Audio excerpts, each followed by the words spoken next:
So we're going to get into this book. You know what I mean? We're going to get into this Bible.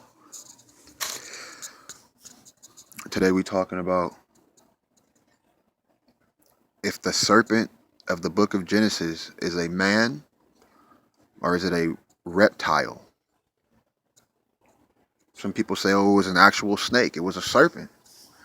And then some people say, well, it was a man. It's a figure of speech. It's a man, like, you know, a snakish type of person, a person with snake type qualities as far as being deceitful from the serpent.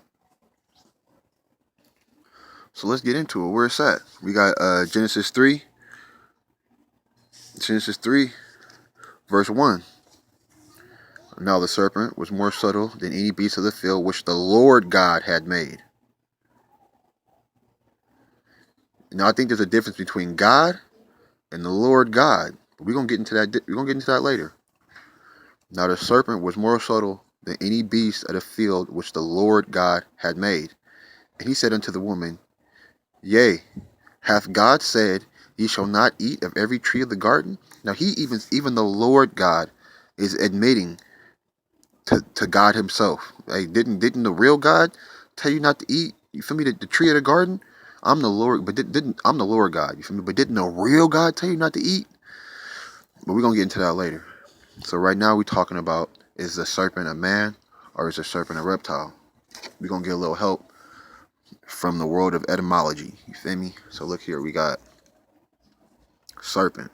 Serpent. A limbless reptile, right? Also the tempter in Genesis 3, 1-5, right? So we're talking about we in 3. That's where he at, right?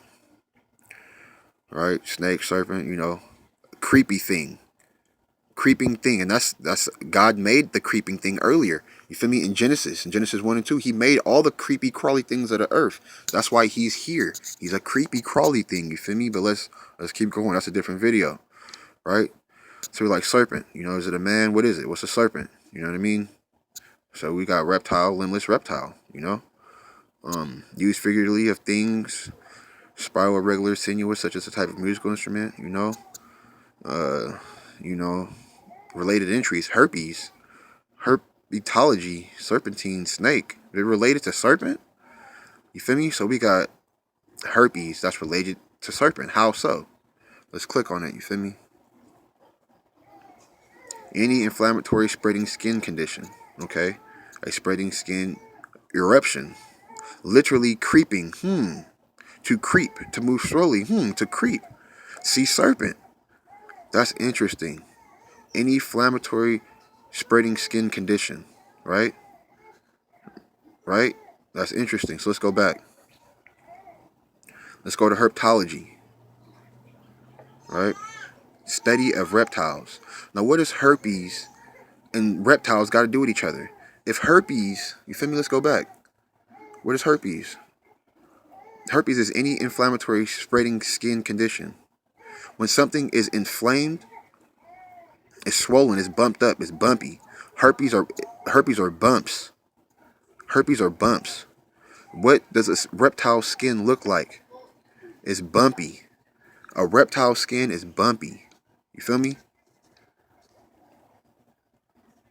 The study of reptiles. Now, what if the serpent, right?